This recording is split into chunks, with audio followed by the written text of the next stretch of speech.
اس کے بعد سورۃ الاخلاص ہے، قل هو اللہ احد، کہہ دیجئے کہ وہ اللہ ایک ہے، اللہ الصمد، وہ بے نیاز ہے،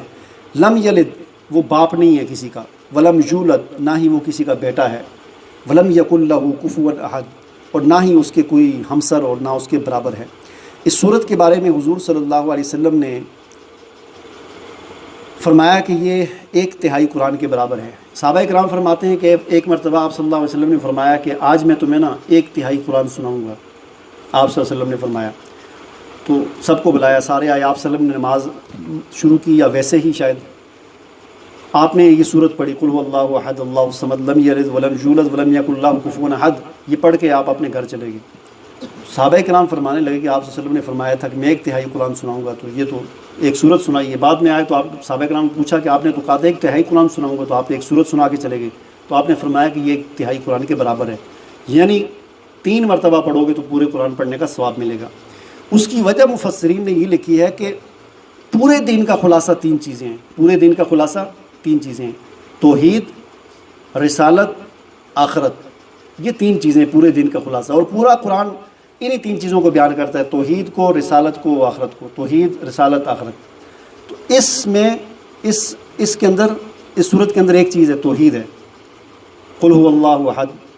توحید یعنی ان 3 چیزوں میں سے ایک چیز ہے، گویا کہ 3 چیزیں مل کر پورا قرآن بنتا ہے، تو توحید اس میں بیان ہے، گویا کہ قرآن کا ایک حصہ، 1/3 اس کے اندر بیان ہوا ہے، تو اس لیے گویا کہ جس نے اس کو پڑھ لیا اس نے ایک حصہ قرآن کا پڑھ لیا۔ آگے جی سورۃ الفلق اور سورۃ الناس ہیں، یہ دونوں صورتیں بھی آپس میں جوڑا ہیں، اور یہ دونوں صورتیں اکٹھی نازل ہوئی ہیں، اور ان میں سے جو پہلی صورت ہے اس میں خارجی شر سے حفاظت کی دعا ہے، اور جو دوسری صورت ہے سورۃ الناس اس میں داخلی شر سے حفاظت کی دعا ہے۔ ان صورتوں کے شأن نزول کے حوالے سے بھی مفسرین نے ایک واقعہ لکھا ہے کہ ایک مرتبہ اس طرح ہوا کہ حضور صلی اللہ علیہ وسلم پر مدینہ کی زندگی میں ایک شخص تھا، وہاں پر مدینہ میں ولید یا عاصم اس طرح کا اس کا نام تھا، یہ اوس اور خزرج کے قبائل جو تھے ان میں سے تھا یہ۔ تو اس کے پاس یہ جادوگر تھا، جادو کیا کرتا تھا، تو اس کے پاس یہودی آئے، یہودیوں نے آ کر اس سے کہا کہ ہمیں 1 سال ہو گیا ہے، ہم حضور صلی اللہ علیہ وسلم پر جادو کر رہے ہیں، کوئی جادو اثر نہیں کر رہا ان پر، تو تمہارے بارے میں ہم نے سنا ہے کہ تم بڑا تکڑا قسم کا جادو کرتے ہو، تو لہٰذا اتنے پیسے دیے اس کو، یہ پیسے لو، اور حضور صلی اللہ علیہ وسلم کے بارے میں فرمایا کہ کوئی جادو کرو ان پر، ہمارا تو جادو ہم تو 1 سال سے کر رہے ہیں، کوئی جادو نہیں چل رہا ان پر۔ اس نے کہا چلو ٹھیک ہے میں کرتا ہوں جادو، تو اس نے وہ پیسے لیے، اور حضور صلی اللہ علیہ وسلم کا ایک نوکر تھا، یہودی تھا، آپ صلی اللہ علیہ وسلم نے ایک لڑکا یہودی اپنا نوکر رکھا ہوا تھا جو گھر کے کام کاج کرتا تھا وہ یہودی، وہ لڑکا، تو وہ شاید یہودیوں نے ہی بتایا ہوگا اس کو، اس نے کہا ہوگا کہ مجھے حضور کی کوئی چیز لا کر دو، کوئی کپڑے شپڑے، کوئی ایسی بال شال کوئی چیز، تو وہ کیسے لائے، تو یہودیوں نے بتایا ہوگا کہ ہمارا ایک لڑکا حضور صلی اللہ علیہ وسلم کا نوکر ہے، آپ کے گھر میں کام کرتا ہے، تو کہا کہ اس کو ذمہ لگاؤ، تو پھر اس لڑکے کو انہوں نے ذمہ لگایا کہ حضور کے بال لا کر دو۔ ظاہر ہے پھر جو آدمی گھر کا نوکر ہوتا ہے اس کو ساری چیزیں اس کی پہنچ میں ہوتی ہیں، کپڑے شپڑے ہر چیز، تو اس نے پھر وہ ایک کنگھی جو آپ صلی اللہ علیہ وسلم سر میں کیا کرتے تھے، تو اس میں ایک بال، ظاہر آدمی کنگھی کرتا ہے تو اس میں بال آ جاتے ہیں، وہ شاید اس طرح رکھی ہوئی تھی کہیں، اس میں بال بھی تھے آپ علیہ السلام کے اور کنگھی تھی، تو وہ لڑکے نے، یہودی لڑکے نے اٹھا کر اس کو لا کر دے دی، تو اس نے پھر اس پر وہ جادو کیا، اور اس کی روایات میں آتا ہے اس کی بہنیں جو تھیں نا، بہنیں وہ اس سے بھی بڑھ کے جادوگر تھی، تو پھر اس نے کچھ خود کیا جادو، ایک پتلا بنایا جو جادو کرنے کا طریقہ ہوتا ہے، موم کا ایک پتلا بنایا، اور پھر اس میں وہ سوئیاں وغیرہ لگا کر اور گھیرے لگا کر دھاگے پر، اور وہ جادو کر کے تو اس کو کافی دور، 8 10 15 20 کلومیٹر دور ایک قبیلہ تھا، وہاں پر ایک کنواں تھا، اس کنویں کے پانی کے بیچ میں ایک پتھر پڑا ہوا تھا، اس کے نیچے جا کر اس کو دبا دیا،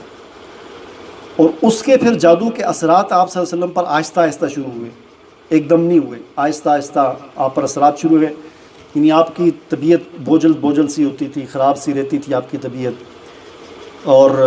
اکثر بعض اوقات آپ بھول جاتے تھے، گھر کے کام شام بھول جاتے تھے آپ، مثلا یہ بھول جاتے تھے کہ آج میں نے کس گھر میں رہنا ہے، چونکہ باریاں لگی ہوئی تھیں ازواج مطہرات کی، تو یہ بھول جاتے تھے، اور گھر کے اس طرح چھوٹے موٹے کام جس طرح آدمی بھول جاتا ہے، اس طرح ہو گیا آپ کی کیفیت۔ لیکن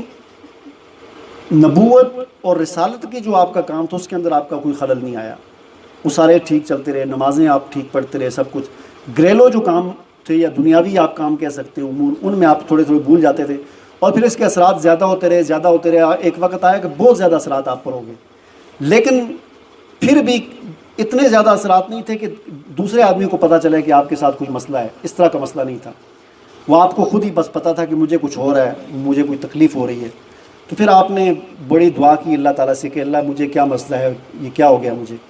تو پھر ایک مرتبہ آپ سوئے ہوئے تھے تو خواب میں فرشتے آئے، ایک آپ کے سر کی طرف اور ایک پاؤں کی طرف کھڑا ہوا اور باتیں کرنے لگ گئے۔ ایک نے کہا کہ اس آدمی کو، ان کو کیا ہوا ہے،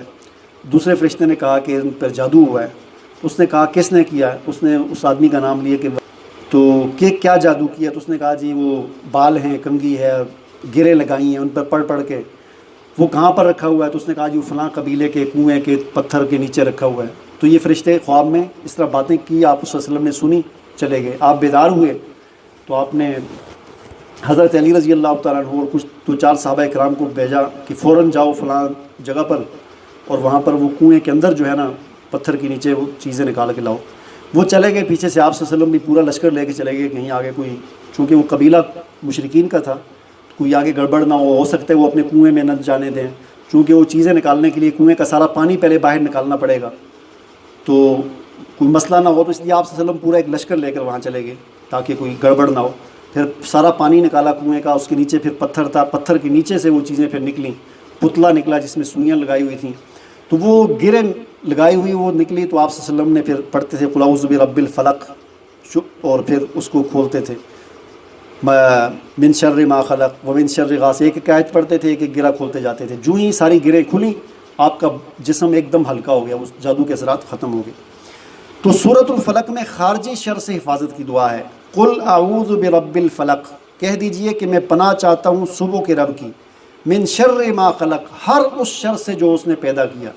یعنی یہ سورہ فلق ایک ایسی دعا ہے کہ اس میں بعض دعائیں ہوتی ہیں نا کہ فلاں چیز کے شر سے، فلاں چیز کی شر سے، اس میں بس بتا دیا کہ ہر شر سے، جو شر اللہ نے پیدا کی اس کے شر سے حفاظت کے لیے۔ اس لیے یہ جو 2 صورتیں ہیں ان کو خاص طور پر بچوں پر پڑھ کر پھونکا کرے، بچوں کو اکثر جو ہے نظر لگ جاتی ہے، ہم خود بیمار ہو جاتے ہیں، ہمیں نظر لگ جاتی ہے، خود بھی اس کو پڑھا کریں۔ صبح کے وقت ان 2 صورتوں کو پڑھ کے اپنے ہاتھوں پہ دم کر کے پورے جسم پر پھیر لیں، شام کو نہ انشاءاللہ کبھی نظر لگے گی، نہ بچوں کو کچھ ہوگا۔ یہ بڑی زبردست، یعنی جو جادو کو ختم کرنے والی، برے نظر بد کے اثرات کو، حسد کی جو اثرات ہوتے ہیں ان کو ختم کرنے والی یہ صورتیں ہیں۔ اور اس کے بعد سورۃ الناس ہے، یہ بھی جو ہے داخلی جو شر ہوتے ہیں، داخلی شر سے مراد یہ ہے کہ انسان کی نفس کا شر، جنات کے شر، شیاطین کے شر، ان سے حفاظت کی دعا ہے۔ قل اعوذ برب الناس، کہہ دیجئے کہ میں پناہ چاہتا ہوں لوگوں کے رب کی، جو مالک ہے لوگوں کا، جو الہ ہے لوگوں کا، من شر الوسواس الخناس، وسوسے ڈالنے والے خناس کے شر سے، الذی یوسوس فی صدور الناس، جو لوگوں کے دلوں میں، سینوں میں وسوسے ڈالتا ہے، من الجنۃ والناس،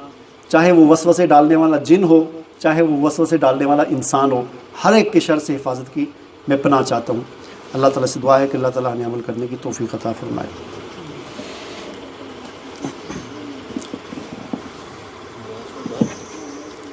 اچھا